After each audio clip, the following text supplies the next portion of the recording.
오늘 우리에게 주신 하나님의 말씀은 사사기 8장 10절에서 21절까지의 말씀입니다.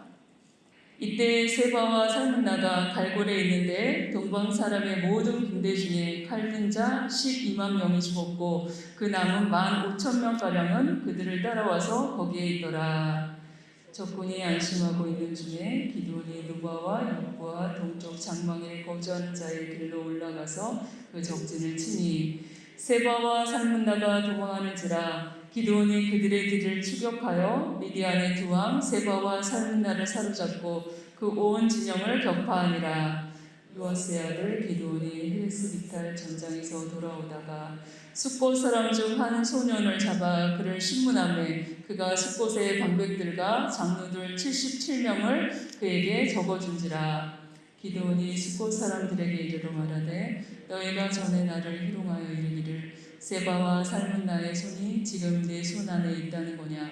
어찌 우리가 내 피곤한 사람들에게 떡을 주겠느냐 한 그 세바와 살문나를 보라 하고 그 성읍의 장로들을 붙잡아 들가시와 찔레로 숫곳 사람들을 징벌하고 분을 망대를 걸며 그 성읍 사람들을 죽이니라. 이에 그가 세바와 살문나에게 말하되 너희가 다볼에서 죽인 자들은 어떠한 사람들이더냐 하니 대답하되 그들이 너와 같아서 하나같이 왕자들의 모습과 같더라 하니라. 그가 이르되 그들은 내 형제들이며 내 어머니의 아들들이라. 여호와께서 살아계심을 두고 맹세하노니 너희가 만일 그들을 살렸더라면 나도 너희를 죽이지 아니하였으리라고.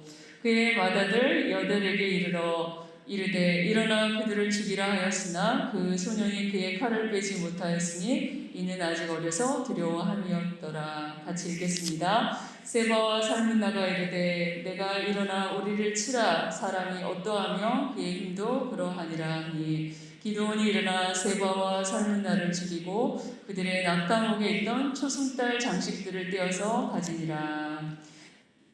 우리가 계속해서 사사기를 지금 살펴보고 있습니다.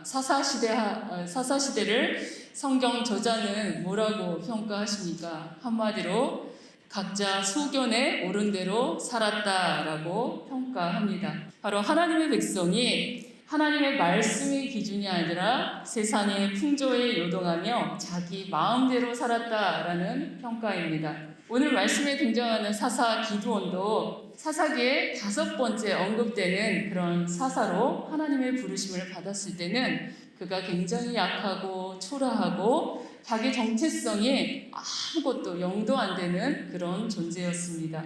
하지만 그런 하나님의 그런 자녀를 주님께서 부르시고 그에게 하나님의 영이 덧입혀지니까 그가 군사 300명으로 미디안 연합군 13만 5천 명을 대항해서 싸우는 놀라운 일들을 하나님의 명령에 의해서 준행하는 것들을 우리가 보았습니다. 생각해보면 군사 300과 13만 5천이 연합군하고 싸우는 것은 군사 한 명이 450명을 대항해서 싸우는 그런 전쟁이었습니다. 숫자적으로, 물리적으로 상상이 될 수 없고 도저히 이길 수 없는 그런 싸움을 걸어가는 것이죠. 하지만 하나님께서는 기가 막힌 심리전을 활용하셔서 미디안 연합군이 서로 자중질환에 빠지게 하셔서 엄청난 대반전으로 연합군을 승리하게 하십니다. 13만 5천 명이 거기서 서로 칼로 서로 죽이고 그리고 난 다음에 밀려 요단강 동편까지 밀려가는 그 내용이 오늘의 본문입니다. 결국 기드온이 이스라엘 평지 다볼에서 미디안 연합군을 죽인 그 숫자가 몇 명이나 되는지 오늘 본문 10절에 나와 있습니다. 10절 한번 같이 읽어보겠습니다. 이때에 세바와 살문나가 갈골에 있는데 동방 사람의 모든 군대 중에 칼든 자 12만 명이 죽었고 그 남은 15,000명가량은 그들을 따라와서 거기에 있더라. 네, 몇 명을 죽였다라고 알 수 있습니까? 칼든 자 12만 명을 죽이는 대승이 바로 다볼에서 일어난 대승입니다. 그리고 고작 15,000명이 요단 동편으로 쫓겨간 상황입니다. 그런데 문제는 대승을 거둘 때 그게 문제가 아니라 엄청난 승리 뒤에 이어지는 이스라엘 민족 동족들 간의 다툼과 분열이 문제였습니다. 그것은 미디안 연합군들이 쳐들어왔을 때 군사들을 보내지 않았던 가장 유력한 지파 에브라임 지파의 딴지였습니다. 에브라임 지파는 어떤 지파였죠? 야곱의 가장 귀한 아들 요셉의 아들의 후손이었죠. 요셉이 야곱의 장자의 명분을 받았습니다. 장자의 명분을 받았다는 거 어떻게 알 수 있죠? 두 몫을 받았죠. 두 몫이 에브라임과 므낫세 지파의 두 몫을 받았기 때문에 장자 지파였습니다. 특별히 에브라임 지파는 가나안 정복을 진두지휘했던 여호수아를 배출했던 아주 유력한 지파였습니다. 그래서 가나안 땅을 분배받을 때도 가장 중심지, 중앙에 위치하는 곳에 에브라임 지파가 그 땅을 분배받았고 또 거기에 베델과 실로 성전을 둘 정도로 신앙의 중심지 역할을 했던 지파가 에브라임 지파였습니다. 그랬다면 하나님의 마음이 어디에 있었겠습니까? 에브라임 지파를 통해서 이스라엘을 보호하기 원하셨던 것이죠. 하지만 사사기에 살펴보면 에브라임 지파는 자기의 직분들, 장자의 직분을 감당하지 못하고 계속해서 딴지를 거는 그런 지파로 이렇게 출현하는 것을 볼 수 있습니다.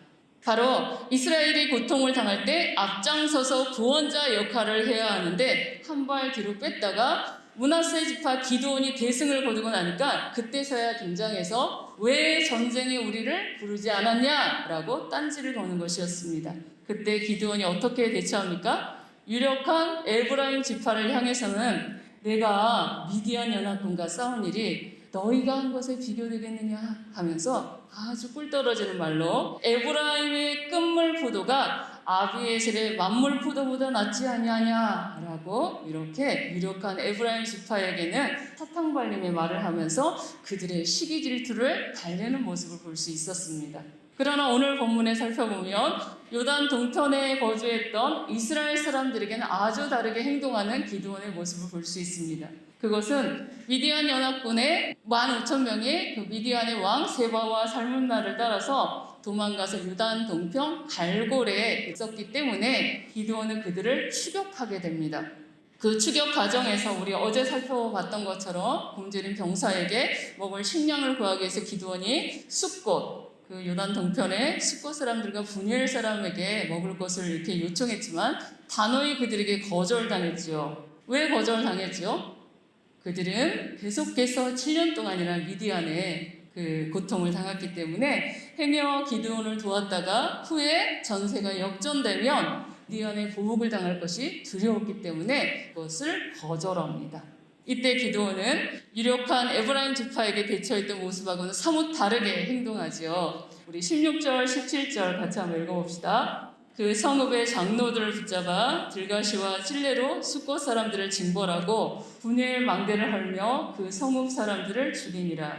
미약한 요단 동편 지파들에게는 어떻게 대응합니까? 세바와 살문나를 사로잡아 오면서 숫곳에 들러 도리깨로 곡식을 타작하듯이 들가시와 찔레로 숫곳의 77명의 장로들을 무자비하게 죽이는 이런 기드온의 모습을 볼 수 있습니다.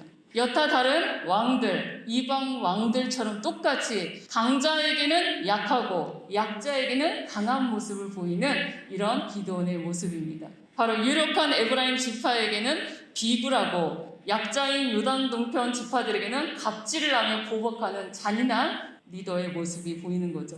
그런데 여기서 하나님이 기드온을 부르신 사명이 무엇입니까? 우리가 다시 상기해 보면 미디안의 사람들의 손에서 이스라엘을 구원하라 라는 사명을 받아서 기드온이 일어난 성령의 기름 부으심을 받은 그런 사람이었습니다. 그런데 이 사명을 수행하다가 자신에게 동조하지 않고 자기가 어려움을 처해 있을 때 희롱하며 도와주지 않았다는 이유로 동족에게 앙심을 품고 끔찍하게 보복하는 아주 하질의 품격이 떨어지는 리더의 모습을 고스란히 성경은 드러내고 있는 것입니다.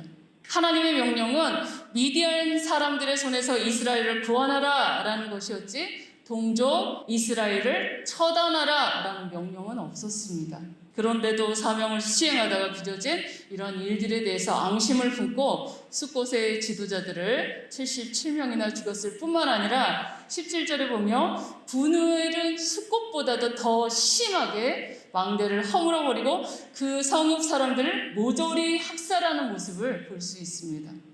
하나님의 도우심으로 대승을 거둔 뒤에 자신에게 주어진 권력을 이렇게 절제하지 못하고 자신의 감정대로 남용하는 어리석은 지도자의 모습을 우리는 그 민낯에 볼 수 있는 것이죠.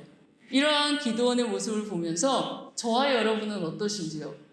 하나님께서 저와 여러분을 충성되이 여기셔서 귀한 직분을 주셨습니다.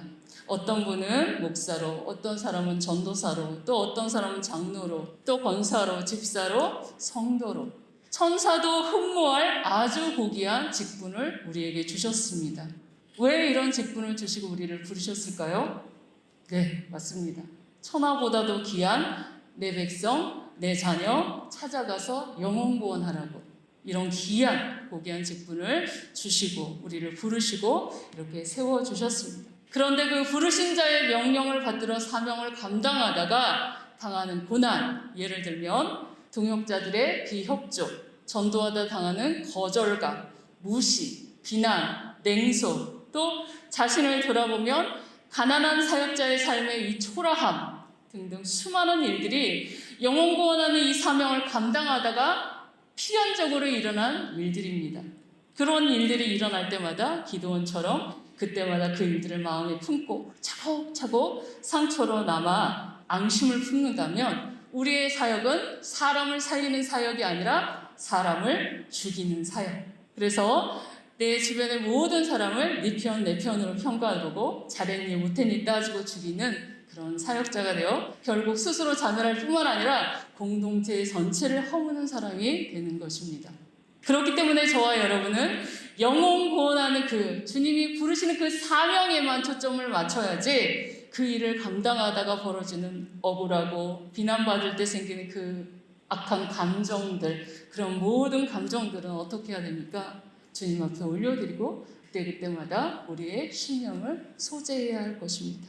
그리고 그 모든 것들을 올려드리고 주님께서 결국 평가하시고 심판하시도록 주님 앞에 올려드리는 그렇게 내어 맡기는 지혜자가 되어야 됩니다. 그리고 매 순간 성령에 사로잡힌 사명자들로서 우리가 주의 사명들을 감당해야지 우리가 감당할 수 있는 것입니다. 또한 기드온이 세바와 살문나를 죽이기 전에 그들의 대화 중에 기드온이 왜 요단 동편 갈골까지 그렇게 끝까지 쫓아가서 미디안의 왕들을 사로잡았는지 단서가 나옵니다. 18절, 19절 읽어보겠습니다. 이에 그가 세바와 살문나에게 말하되 너희가 다볼에서 죽인 자들은 어떠한 사람이더냐 하니 대답하되 그들이 너와 같아서 하나같이 왕자들의 모습과 같더라 하니라. 그가 이르되 그들은 내 형제들이며 내 어머니의 아들들이니라. 여호와께서 살아계심을 두고 맹세하노니 너희가 만일 그들을 살렸더라면 나도 너희를 죽이지 아니하였으리라 하고. 네, 세바와 살문나가 이스라엘 평지 그 다볼에서 죽인 자들은 자신의 형제들, 자기 어머니의 아들들, 즉 기드온의 형제들이 있었다라고 말하는 것이죠. 더불어 미디안의 왕 세바와 살문나에게 너희가 만일 그들을 살렸더라면 나도 너희를 살려주었을 것이다 라고 이야기하는 것, 이 말을 보면 기드온이 요단 동편까지 세바와 살문나를 추격하여 간 것은 기드온의 형제들이 세바와 살문나에 의해서 죽임을 당했기 때문에 보복하러 간 것이었죠. 그리고 기드온은 자신의 형제에 대한 이 사적인 보복에 대해서도 19절을 보면 여호와를 언급하면서 자신의 복수를 정당화시킵니다. 그러고는 자신의 맏아들 여델에게 세바와 살문나를 죽이라고 명령하죠. 이것은 고대 근동의 전쟁에서 승리의 영광을 맏아들 여델에게 취하고자 한 조치였습니다.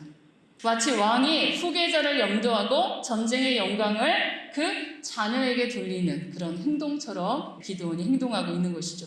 그러나 기드온의 발행과는 다르게 여델이 아직 어려서 적장을 죽이기에는 심한 두려움을 느껴서 칼을 빼지 못합니다. 그래서 대신 기드온이 그 영광을 취하죠. 세바와 살문나를 처단하고 마지막에 여지를 뭐라고 둡니까? 그들의 낙타목에 있던 왕의 장식인 토승달 장식을 취함으로 미디안과의 전쟁을 마무리했다라고 성경 저자는 기록하고 있습니다. 그런데 여기서 초승달 장식은 고대 중동에서 왕들이 지녔던 장식품들입니다. 그러면 그때 그 고대 중동에 달신을 숭배했던 그 우상의 조각품인 것이죠. 기드온이 이것을 취해서 파괴하고 파쇄하고 불태워 버려야 함에도 불구하고 초승달 장식을 취했다, 가졌다라고 표현하고 있습니다. 또 이후에 내일 본문을 살펴보면 또 제사장이 입는 에봇을 만들어 이스라엘이 음란하게 섬기게 만든 단초를 제공하고, 말로는 내가 너희를 다스리지 아니하겠고 여호와께서 너희를 다스리리라 라고 말로는 그렇게 말했지만 실제의 삶은 주변 이방 나라들의 왕들처럼 아내를 많이 두어 아들을 무려 70명이나 낳는 그런 왕으로서의 삶을 살아갑니다. 정말 이스라엘 백성들이 본받아야 될 점이 한 개도 없는 그런 지도자, 부적절한 삶을 살았던 타락한 지도자의 모습을 성경 저자는 고백하고 있는 것이죠. 사사기의 삶이 그렇습니다. 사사의 삶이 그러니 자기 소견의 오른도를 살아갔던 사사들의 삶, 사사기 그 현장의 삶을 이렇게 보여주는 것이죠. 오늘 본문을 통해서 기드온의 행동을 추적해보면 성령으로 시작하여 육체로 마치는 지도자의 모습이 아닌가라는 생각이 들었습니다. 저와 여러분은 모두 아주 나약하고 연약하고 가난하고 내세울 것이 하나도 없는 그런 사람들이었지만 웬 은혜로 구원을 받아 성도로 부르심을 받고 저희를 충성되이 여기셔서 직분을 맡겨주셔서 주님께서 그 마음이 있는 그 영혼을 향해서 찾아가고 부지런히 양육하여 그리스도의 장성한 분량에까지 세우는 그 동역자로 우리를 부르셨습니다. 그러하기에 우리는 이 사명의 본질에만 초점을 맞춰야지 사명을 감당하다가 일어나는 크고 작은 어려움들 또 상처, 걸림돌들에 걸려 넘어져서 스스로 자멸하는 길에 들어서서는 안 될 것이다 라는 것들을 교훈하고 있는 것이죠.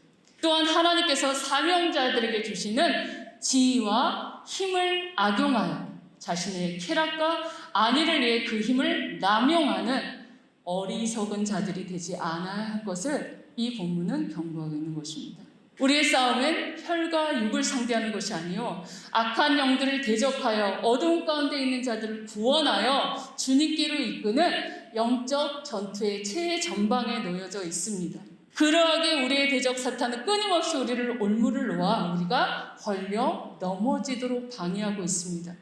그렇게 어떠한 상황에서도 주님이 나를 부르신 그 사명, 그 본질에 초점을 맞추고 초심을 잃지 않도록 우리가 늘 성령 안에서 깨어 있어야지만 우리가 살 수 있습니다.